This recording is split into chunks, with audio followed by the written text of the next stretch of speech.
बिस्मिल्लाहिर्रहमानिर्रहीम अस्सलाम वालेकुम नाज़रीन, मैं हूं आपका मेज़बान दानिश अंसारी और आप देख रहे हैं मेरा YouTube channel Danish Ansari official. नाज़रीन, आज हम बात करेंगे मलिक महबूब साहब से। आप सबके फेवरेट हैं, मशहूर एस्ट्रोलॉजर हैं। अस्सलाम वालेकुम मलिक साहब, कैसे हैं आप? वालेकुम अस्सलाम, अल्लाह का करम है। आप बताएं दानिश भाई कैसे हैं? अल्हम्दुलिल्लाह मलिक साहब, मैं भी ठीक हूँ। मलिक तो यूएई मुत्तहिदा अरब अमारात, उन्होंने कहा है कि हम ईरान के खिलाफ अपनी ज़मीन इस्तेमाल नहीं होने देंगे।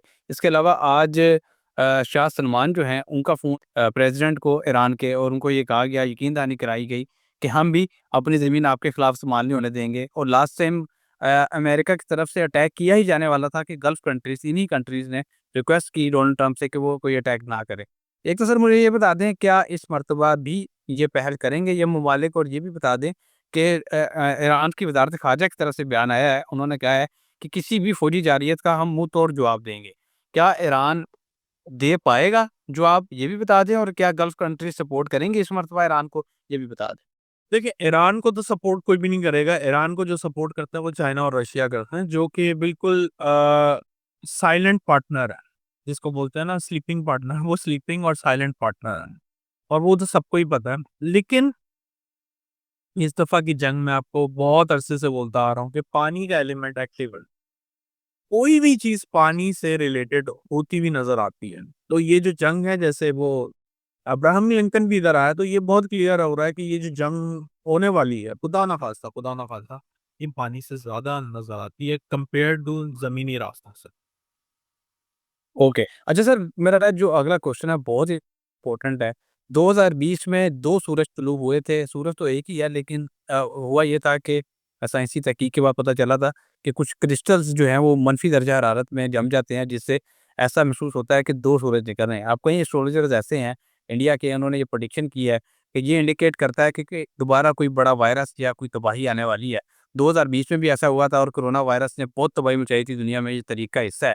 अब ये दोबारा पेशगोई की जा रही है कि इस मर्तबा फिर कोई वायरस आएगा, और इंडिया से सर इसका आगाज़ भी हो गया है। इंडिया में निपा वायरस जो है वो बहुत तेज़ी से फैल रहा है। आईसीसी मेंस टी20 वर्ल्ड कप वहाँ पर होना है, और वो भी खतरे में पड़ गया है। इस कदर तेज़ी से ये वायरस फैल रहा है। सर मुझे काइंडली ये एश्योर कर दें, ये बता दें, कुदरती आफ़ात के हवाले से तो आपने बताया था, ये बीमारी भी कुदरती आफ़ात में शामिल होती है। क्या ये बीमारी इस लेवल पे फैल सकती है, खुदा ना खास्ता, कि ये पेंडेमिक की शक्ल अख्तियार कर जाए? बिफोर मई ऐसे हालात बन सकते हैं। वजह क्या है? जुपिटर राहु के ट्राइन में, और मैंने आपको बार बार बताया, जब भी जुपिटर राहु के ट्राइन में आता है इन्फेक्शन फैलता है। तो जुपिटर राहु के ट्राइन में ये चीजें हो सकती हैं। मई से पहले पहले ये चीजें बनती हुई दिखेंगी। लेकिन खुदा ना खास्ता पेंडेमिक नजर नहीं आता। इस दफा का पेंडेमिक टेक्नोलॉजी से रिलेटेड होगा, जो मैं आपको एक दफा डिटेल में बता चुका हूँ कि टेक्नोलॉजी से डिस्कनेक्शन का पेंडेमिक नजर आता है। मतलब दुनिया तो वहीं रहेगी, लेकिन आपस में जिस तरह मैं आपके साथ इस वक्त वीलॉग कर रहा हूँ, बात कर रहा हूँ, उसमें डिस्कनेक्शन के बहुत आसार नजर आते हैं। Okay sir. अच्छा सर, आपने दूसरा प्रोग्राम में भी ये बताया हुआ है कि कुछ ऐसी प्लैनेटरी पोज़ीशन, कुछ ऐसे एस्पेक्ट्स हैं जिससे पता चल रहा है कि आग लगने के वाक़यात बहुत ज़्यादा हो सकते हैं। ऑस्ट्रेलिया के महकमा मौसमियात ने शदीद किस्म का अलर्ट जारी किया है। उन्होंने कहा है कि गर्मी की शदीद लहर की वजह से ऑस्ट्रेलिया के जंगलात में बड़े पैमाने पर आग लग सकती है। 2020 और 21 में सर इस कदर शदीद आग लगी थी ऑस्ट्रेलिया के जंगलात में भी, अमेज़न के जंगलात में भी, जिससे दुनिया का जो दर्जा हरारत है, पूरी दुनिया का, वो इससे इफ़ेक्ट हुआ था। सर इस मर्तबा खुदा ना खास्ता आप किस लेवल की आग फैलते देख रहे हैं? बड़े इंटरनेशनल लेवल पे अमेज़न, ऑस्ट्रेलिया। जी, अभी तकरीबन 2 महीने मैंने आपको बताया टिल फ़रवरी मार्च ऐसे हालात बने रहेंगे, जिसमें फायर रिलेटेड इंसिडेंट ये बढ़ते हुए दिखेंगे। चाहे वो, मैं आपको बात बता चुका हूँ, लावे की शक्ल में हो, चाहे सिलेंडर फटने से हो, चाहे खुदा ना ख़ास्ता एयर ट्रैवल्स मतलब एरोप्लेन, जहाज़, इनके अंदर इंजन में आग लग जाना, ये बहुत ज़्यादा आपको नज़र आएगा। क्योंकि जो हीट का लेवल है वो डबल हुआ हुआ है मार्स और सन कॉम्बिनेशन की वजह से। मार्स सन जब भी एक साथ आते हैं साल में एक आधे दफा, ये कॉम्बिनेशन बनता है। और आप देखेंगे इसके साथ बाकी प्लेनेट की भी ऐड ऑन होना, ये यूं समझें कि फायर के ऊपर फ्यूल डालने का काम है। तो ये चीजें बढ़ती हुई दिखेंगी 1 डेढ़ महीना, उसके बाद ही कंट्रोल में आ जाएंगे। Okay sir. अच्छा सर, एक और चीज़ क्लियर कर दीजिएगा कि इसराइल की तरफ से सख्त किस्म का अलर्ट जारी किया गया है तमाम एयरलाइंस को जो कि इसराइल आती हैं, इसराइल के एयरपोर्ट्स पे लैंड होती हैं। उन्हें कहा गया है कि आप इसराइल का रुख ना करें, या इसराइल के ऊपर से इसराइल की जो एयर एयर स्पेस है उसको यूज़ ना करें। आप कोई बड़ा अटैक होता हुआ देख रहे हैं? क्योंकि इसराइल की तरफ से कह दिया गया है कि बुध से लेके इतवार तक का वक़्त है, ये बहुत हसास है, ईरान की तरफ से कोई अटैक हो सकता है। आप ऐसा कोई अटैक होता देख रहे हैं? कि ईरान मुझे नहीं लगता पहल करेगा, ये होगा यही कि पहले इनकी तरफ से होगा और फिर रिटेलिएट जो है, जैसे पहले लास्ट टाइम भी हुआ था कि बहुत स्ट्रॉन्ग रिटेलिएट, ये मैं एक्सपेक्ट कर रहा हूँ। और जी बिल्कुल, जैसे-जैसे हम फ़रवरी के करीब जा रहे हैं, आपको हालात और जो न्यूज़ हैं, जिस फ्रीक्वेंसी से आ रहे हैं, बहुत क्लियरली महसूस हो रहा है कि हालात जो है खुदा ना ख़ास्ता एक डिफ़िकल्ट सिचुएशन में जा रहे हैं। इसीलिए मैं आपको कह रहा हूँ कि फ़रवरी इस साल का बड़ा इवेंटफुल ईयर होगा, मंथ होगा। तो फ़रवरी में आप एक्सपेक्ट कर सकते हैं ऐसी चीज़ें। साहब आपने मेरे गुज़श्ता कई प्रोग्राम्स में ये बात की है कि दुनिया के जो हालात हैं जंगों के हवाले से, वो ख़राबी की तरफ जाते दिखाई दे रहे हैं और आज एक बड़ी अहम खबर है। एयरक्राफ्ट कैरियर इब्राहिम लिंकन समेत दीगर जंगी जहाज़ों पर मुश्तमिल अमरीकी बहरी बेड़ा जो है, वो मशरिक़ वस्ता जो है वो पहुँच चुका है और इस बहरी बेड़े के पहुँचते साथ ही नेतन्याहू जो कि इसराइल के वज़ीर-ए-आज़म हैं, उन्होंने ये कहा है कि ईरान ने हमला किया तो ऐसा जवाब देंगे जो पहले कभी नहीं देखा होगा। तो सर, उनकी तरफ से ये बयान उस सूरत में आया है जब जो अमरीकी बेड़ा है वो मशरिक़ वस्ता पहुँच गया है। यानी कि अगर इसराइल की तरफ से कोई अटैक किया जाता है तो उसको सपोर्ट करने के लिए अमेरिका की मदद भी पहुँच चुकी है। तो ईरान की क्या सिचुएशन आप देख रहे हैं? क्या ईरान के खिलाफ कोई बड़ी तैयारी की जा रही है, किसी बड़े हमले की तैयारी की जा रही है? क्या देख रहे हैं?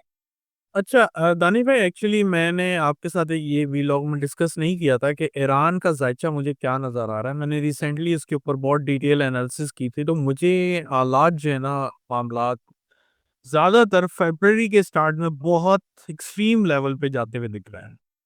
और खुदा ना ख़ास्ता वहाँ पे जंग के हालात, जंग के बादल जो हैं मंडला तो रहे हैं, उससे पहले भी हो सकते हैं, क्योंकि जो ज़ायचा मैंने बनाया है वो ईरान के दोपहर के 3 बजे आज़ादी टाइम डाल के बनाया। तो हो सकता है कि एग्रीमेंट साइन वगैरह कुछ आगे-पीछे हो जाए, तो फिर उनकी जो टाइम ऑफ इवेंट है वो आगे-पीछे थोड़ा-सा स्लाइटली हो सकता है। तो अगर अभी के हालात के हिसाब से जायज़ा लिया जाए, तो एस्ट्रोलॉजिकली बहुत क्लियरली इंडिकेट हो रहा है कि आने वाले दिनों में ये बहुत बड़ा हमला होने वाला है ईरान का।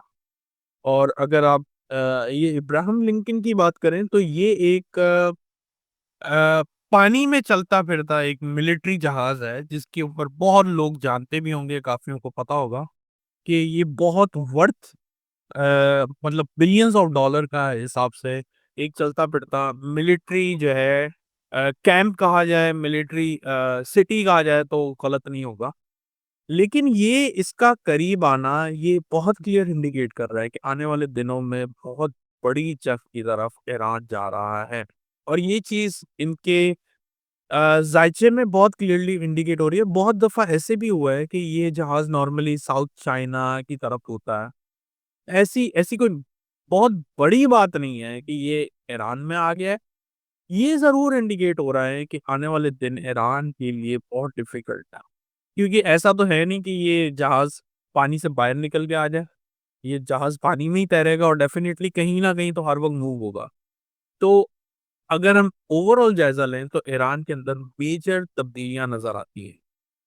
अगर आप नॉर्मल हालात की बात करें, तो 1-2 दिन के अंदर कोई आप बहुत बड़ा अनाउंसमेंट सुन सकते हैं अमेरिका से। क्योंकि जो अमेरिका के टारगेट चल रहे हैं, उसमें 1 आधे दिन के अंदर आपको कोई नई डेवलपमेंट, बहुत मेजर डेवलपमेंट सुनाई दी जा सकती ओके सर। सर, बड़ा इम्पोर्टेंट क्वेश्चन है। इमरान खान साहब की सेहत की नासाज़ी की वजह से उन्हें फ़ौरी तौर पे इमरजेंसी की सिचुएशन में हॉस्पिटल मुंतकिल किया गया और जब से वो जेल में हैं तकरीबन 2 ढाई साल से ज़्यादा टाइम हो गया, तकरीबन 3 साल होने वाले हैं। तो उन्हें कभी भी जेल से हॉस्पिटल या जेल से बाहर नहीं लेके आया गया है। ना यहाँ तक कि उन्हें कोर्ट तक नहीं लेके जाया गया। लेकिन अब उन्हें इमरजेंसी में हॉस्पिटल मुंतकिल किया गया और ये कहा जा रहा है कि उनकी एक आँख भी ज़ाया हो सकती है। ये पीटीआई की तरफ से खदशा ज़ाहिर किया जा रहा है। सर, खुदा ना खास्ता इमरान खान साहब की सेहत को क्या वाक़ई ऐसे कोई खदशात लाहक है? एस्ट्रोलॉजिकली उनका ज़ायचा क्या बता रहा है? काइंडली ये बताइए। देखिए, मेरे ख़्याल से ज़ायचिया तो मैं आपको पहले भी बता चुका हूँ, मेरे पास उनका जितने भी ज़ायचे बनाए हैं, वो सही नज़र नहीं आते हैं। और जो वक़्ती ज़ायचे हैं, उसके हिसाब से इन्फेक्शंस मुझे नज़र आते हैं। लेकिन ये वही बात है, रूमर्स अलग-अलग ये बहुत फैलती हैं, तो मुझे इतने हालात खराब नहीं दिखते हैं सेहत के लिहाज से, इन्फेक्शन ज़रूर नज़र आता है। इससे ज़्यादा मुझे वक़्ती ज़ायचे में नज़र नहीं आ रहा। Okay sir. अच्छा सर, लास्ट क्वेश्चन करूँगा, प्रोग्राम को वाइंड अप करेंगे। 8 फरवरी को पीटीआई का मुल्क गिर एहतजाज है, हड़ताल है, यौम स्याह है, ये बहुत इम्पोर्टेंट दिन है। तो सर, इसी दिन की मुनासबत से या इसी दिन की जो अहमियत है इसको कम करने के लिए हुकूमत ने इस दिन बसंत मनाने का पूरे लाहौर में, क्योंकि लाहौरी गढ़ है असल में, यहाँ पे बसंत मनाने का ऐलान कर दिया है। क्या देख रहे हैं? क्या हुकूमत के इस टैक्टिक का कोई इम्पैक्ट होगा जो पीटीआई का एहतजाज है इसके ऊपर, या नहीं हो?